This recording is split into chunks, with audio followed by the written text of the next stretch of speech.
Hello मित्रों, कैसे हो आप सब। उम्मीद करता हूँ बढ़िया होगे। तो आज अपन चर्चा करने वाले हैं तू मेरी मैं तेरा, मैं तेरा तू मेरी, तू झूठी मैं मक्कार तू झूठी, ऊंट ऊंचा ऊंट की पीठ ऊंची, ऊंची पीठ ऊंट की। जितनी क्रिएटिविटी इस मूवी के टाइटल को सोचने में लगाई गई है मेकर्स के द्वारा, अगर उसका 1/4 भी ये मूवी में हार्डवर्क कर देते तो शायद ये एक डिसेंट मूवी साबित हो सकती थी। लेकिन नहीं, इस कहानी की स्क्रिप्ट को लिखने से पहले मेकर्स ने अपना दिमाग ऊपर से घुटनों में लेके गए और फिर घुटनों से पेन पकड़ के उन्होंने लिखना चालू किया। फिर जो भी स्क्रिप्ट में लिखा गया उससे मूवी बना दी गई। चलो बात करते हैं इस मूवी के बारे में। Without further adieu, let's get started.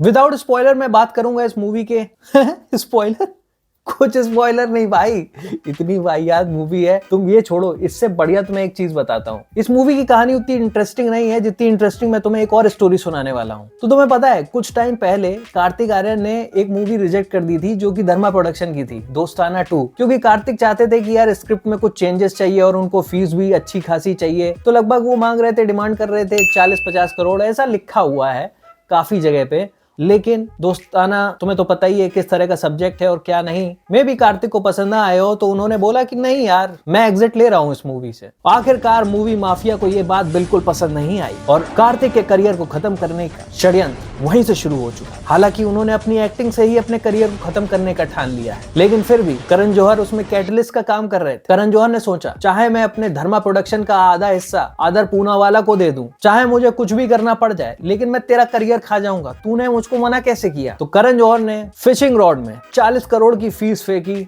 और कार्तिक आर्यन बाबू फंस गए। मुझे तो समझ ही नहीं आया कि उन्होंने ये इस फिल्म में स्क्रिप्ट में ऐसा क्या देखा। मुझे तो लग रहा है शायद कार्तिक आर्यन ने ये स्क्रिप्ट कान बंद करके सुनी थी। तमाशा DDLJ और कॉकटेल को अगर तुम एक सही अनुपात में मिलाओगे तो तुम्हें ये 2 घंटे 24 मिनट का जहर प्राप्त होगा, जो कि एक ऐसा चमनप्राश है कि इंटरवल तक तुम्हारी आत्मा तुम्हारे शरीर से निकलने को मजबूर हो जाएगी। लेकिन तुम्हारी आत्मा फिर भी हॉल के बाहर नहीं जा पाएगी, क्योंकि एग्जिट के द्वार के बाहर से एक तरफ करण जौहर बैठे हैं, दूसरी तरफ कार्तिक आर्यन। पर अफसोस, तुम्हें पूरा जहर पीना पड़े। मेरी शक्ल देख के तुम्हें लग ही रहा होगा कि इन लोग के सिंस के लिए मैंने कितना बड़ा कुर्बानी दिया है। यार मुझे कुछ समझ नहीं आ रहा मैं इस मूवी के बारे में क्या ही बात करूं, जब बात करने को कुछ है ही नहीं। सिनेमेटोग्राफी थोड़ी बहुत ठीक ठाक है, तुम्हें अच्छी लोकेशंस देखने को मिल जाती हैं, लेकिन भाई लोकेशन देख के करोगे क्या? 4K में यूट्यूब पे कोई भी लोकेशन चला के देख सकते हैं। इस मूवी के कैरेक्टर्स ने एक्टिंग नहीं की है, इरिटेट किया है ऑडियंस को, और ऑडियंस के सब्र का इम्तिहान लिया है कि देखते हैं कब तक बैठ सकते हैं। 2 घंटे 24 मिनट झेल जाओगे क्या? इस मूवी के डायरेक्टर हैं समीर विध्वंस, और जैसा कि उनका सरनेम है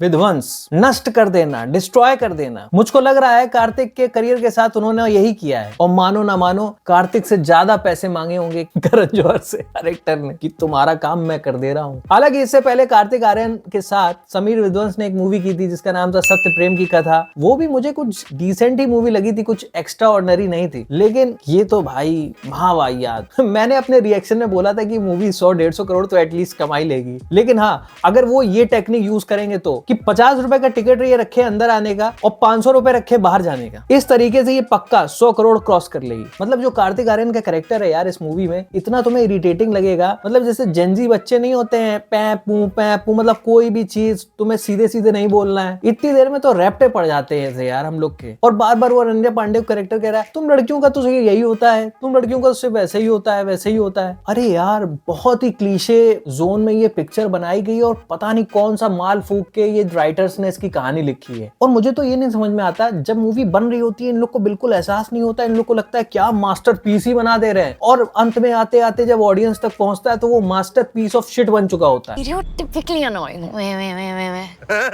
फिल्म में बस 2 ही चीजें देखने लायक है, एक है जैकी श्रॉफ सर का कैरेक्टर, एक है नीना गुप्ता का कैरेक्टर। नीना गुप्ता प्ले कर रही है कार्तिक की मदर का character and Jackie Shroff is playing Ananya's father character. ये दोनों जब स्क्रीन पे आते हैं तो थोड़ा तुम्हें आंखों में ठंडक लगती है, ड्रॉप की तरह कि हाँ चलो यार कुछ तो ठीक है, वो कान में ठीक लगते हैं। लेकिन इसके अलावा भाई जब जब ये दोनों स्क्रीन पे आ रहे हैं, मतलब मुझे अंदर से लग रहा था कि अगर अलाउ होता तो मैं ये स्क्रीन का पर्दा फाड़ सकता हूँ क्या। मतलब तुम्हें कहानी की छोटी सी एक चीज बताते हैं, इतने इत्तेफाक हो रहे हैं, लड़का लड़की टकरा ही जा रहे हैं, इंटरवल के थोड़े टाइम पहले तक टकराते ही जा रहे हैं। अरे तुम यहाँ भी आ गई, अरे तुम वहां भी आ गई, चलते चलते चलते चलते इतने इत्तेफाक होते हैं, कैजुअल हुकअप हो जाता है, उसके बाद इन लोग का होता है नहीं मैं तो 90s वाला प्यार ढूंढ रही हूँ। और तुम्हें तो पता ही है भाई, जो लड़का बदतमीज होता है और उल्टा जवाब देता है लड़कियों को, लड़कियां तो उसमें जीवन साथी ढूंढ चुकी होती हैं। यही है मेरे सपनों का राजकुमार। नहीं, मैंने सपने में देखा था, यही आ रहा था सफेद घोड़े पे बैठ के। फिर उसके बाद लड़कियों की जिंदगी के पूरे घोड़े खुल जाते हैं। समझ ही गए होगे, ज्यादा राइम करने का मेरा मूड नहीं है। मुझे पता ही नहीं है इस फिल्म को बनाने का पर्पस क्या था, सिवाय कार्तिक के करियर को खत्म करना। वो भी उन्होंने खुद से काफी हद तक कोशिश की है। नहीं देखना है यार अक्षय कुमार, अब देख चुके, तुम अपना करो।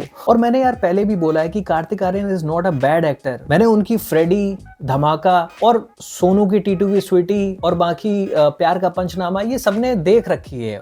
और we know that this guy definitely have some potential, लेकिन आई डोंट नो व्हाई ये खुद ही उसको वेस्ट करने में लगे हुए हैं। भाई अनन्या पांडे को तो मूवी मिल जाएगी, तुमने अगर अच्छे से स्क्रिप्ट चूज नहीं करी, ये लोग तुम्हें काम नहीं देंगे इंडस्ट्री वाले। और वाकई में यार he is not up to the mark in this film. और भाई सात समंदर पार उस वाले गाने को तो कितनी बुरी तरीके से खराब किया है कि कुछ पूछो ही मत। और ऊपर से कार्तिक आर्यन का डांस,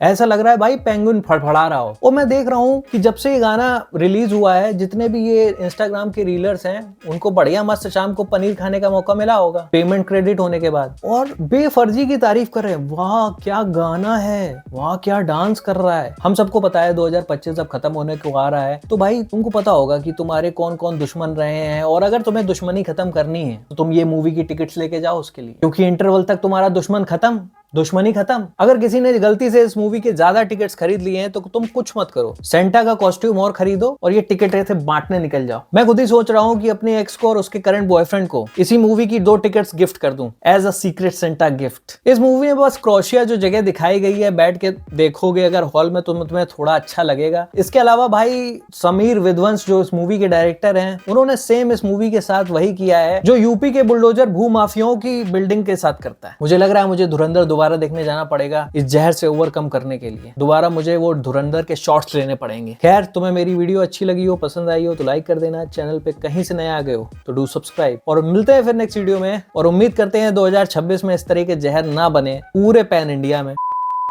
जाते जाते एडवांस में न्यू ईयर की बहुत बहुत शुभकामनाएं, और मिलते हैं फिर नेक्स्ट ईयर में। तब तक के लिए जय हिंद, जय भारत।